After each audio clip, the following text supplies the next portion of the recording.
ওকে, বিসমিল্লাহির রহমানির রহিম।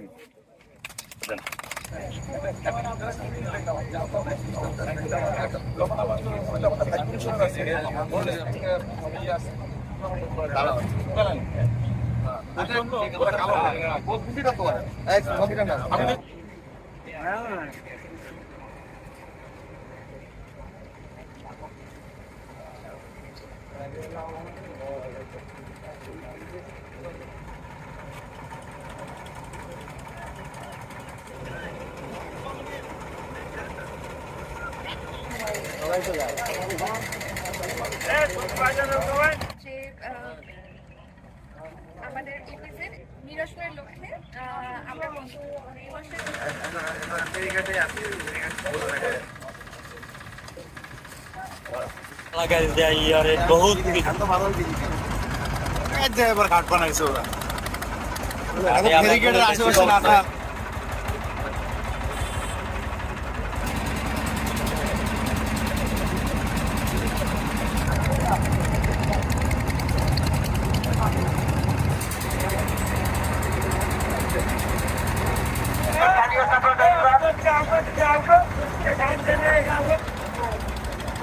আসলে 10ই মে আমরা বৈঠক করেছিলাম যে আমরা 24 ঘন্টা ফেরি চলাচল করতে চাই, কারণ এখানে বিশেষ করে সকালবেলা যে দুর্ভোগটা সেটা আমরা কিছুক্ষণ আগেও দেখতে পাচ্ছিলাম যে কন্টিনিউ মানে আমাদের যারা ইপিজেডের শ্রমিক তারা একটা নির্দিষ্ট সময়ে তারা কাজে যায় এবং সেই সময়টা এই দুর্ঘটনাগুলো অনেক দিন থেকে ঘটতেছে বা ফেরার পথে এই দুর্ঘটনাগুলো ঘটছে। তো আমরা ইতিমধ্যে আইডেন্টিফাই করছি যে কোন সময়টায় আমাদের এইগুলো করতে হবে। তো সকাল আমরা ইতিমধ্যে সিদ্ধান্ত নিয়েছি সকাল 7টা থেকে সকাল 8টা পর্যন্ত 1 ঘন্টা ফেরি দুপাশ থেকে ছাড়বে যাতে কোনো সমস্যা না হয় এবং 1 ঘন্টা যেন সুন্দরভাবে আমাদের শ্রমিকরা সহজেই যেন পার হয়ে যেতে পারে।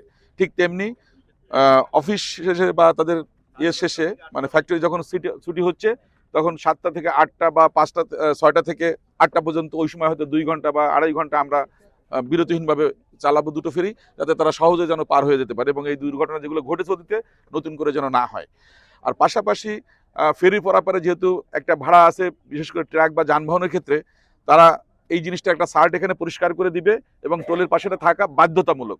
এটা না থাকলে সেদিন আপনারা টোল দিবেন না, মানে এখানে পরিষ্কার যদি না থাকে সেদিন টোল দিবেন না, একেবারে নির্দিষ্ট সার্ট থাকতে হবে, কারণ আমাদেরকে কিছুটা স্বচ্ছতা জবাবদিহিতা সবাইকে নিশ্চিত করতে হবে।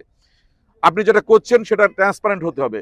আপনি মানে যে অবৈধভাবে যে কর্মকাণ্ড সেগুলো আমরা অনুৎসাহিত করবো, এটা কোনোভাবে করতে দিব না এখানে। বিশেষ করে এই ফেরি কেন্দ্রিক যেটা আজকে যে আলোচনা আসছে উঠে আসছে, আমাদের প্রধান আলোচক আমাদের মেয়র মহোদয় এটা বলেছেন যে এই ঘটনাগুলো ঘটতেছে, তো সেটা কিন্তু আমরা করতে দিব না।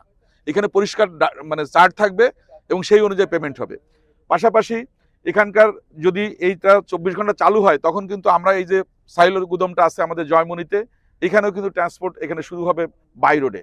যখন দেখছি যে এখানে লোড হলেই যেতে পারছে তখন আমরা রাস্তা সংস্কার করে আমরা এটাও চেষ্টা করব যাতে সেই জয়মনি থেকে একেবারে আমাদের মূল যে N7 যে সড়কটা এটার জন্য কমপ্লিটলি কানেক্টেড থাকে, সেটার জন্য আমরা কাজ করবো। রোডস অ্যান্ড হাইওয়ে বা এখানের LGD যারা আছে সবার সাথে আমরা নিয়ে এটা চেষ্টা করবো দ্রুত সময়ের ভিতরে এটা কাজ করা কমপ্লিট করার জন্য, যেন এই ফেরির যে সুযোগটা এই খাদ্য পরিবহনের জন্য সেটা পেতে পারে। পাশাপাশি এখানকার মোরলগঞ্জ, শরণখোলা, রামপালের দুটো ইউনিয়ন এদিক দিয়ে তখন দেখা যাচ্ছে ফুল টাইম যখন ফেরি চলবে অনেকেই কিন্তু এদিক দিয়ে তখন পার হবে এবং আপনাদের ভলিউম অফ বিজনেস আমি মনে করি এটাতে রেভিনিউ অনেক বাড়বে। আর যেহেতু আগে 8 ঘন্টা চলতো বন্ধ থাকতো, এই জন্য অনেকেই কিন্তু বিকল্প চিন্তা ভাবনা করতো। তো যখন ফুললি যাবে তখন আমি মনে করি যে এটা কস্ট ইফেক্টিভ বা একটা লাভের জায়গায় চলে আসবে এই ফেরিটা এবং এই সার্ভিসটা। আমি মনে করি এই প্রত্যেকটা সেবা জনগণের জন্য, আমাদের সাধারণ মানুষের জন্য। সুতরাং সাধারণ মানুষের কথা চিন্তা করে প্রত্যেকটা পদক্ষেপ আমাদের নিতে হবে এবং এটা নির্মোহভাবে নিতে হবে। কোনোভাবেই যেন আমাদের কোনো উদ্যোগ যেন মানুষের যে প্রত্যাশা তার বাইরে না যায়, কারণ আমাদের নেতা তারেক রহমান সাহেব বলেছেন একটা কথা যে মানুষের প্রত্যাশা পূরণের রাজনীতি আমরা করতে চাই।